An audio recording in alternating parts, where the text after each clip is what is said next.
Hello guys! Waiting lang po sa mga may order sa kusina ni Pilong. 10 minutes. Pwede na i-deliver. Wait lang po kayo. Ito, sa may order ng apritada. Ito, dalawa may order na apritada. May order ng puto. At may order ng kutsinta. At may order ng spaghetti, dalawa. Ngayon, itong puto, dalawa rin ang may order.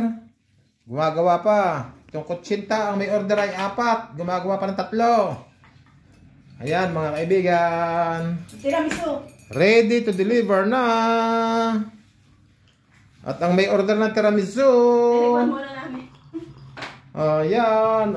May order na isang maliit na kutsinta. Hindi pa nalalagyan ng topping sa ibabaw. Ayan ang mga kaibigan. Time to deliver. Wait lang po sa inyong mga lugar. Ayan na, kompleto na. Okay. Ang sarap niyan.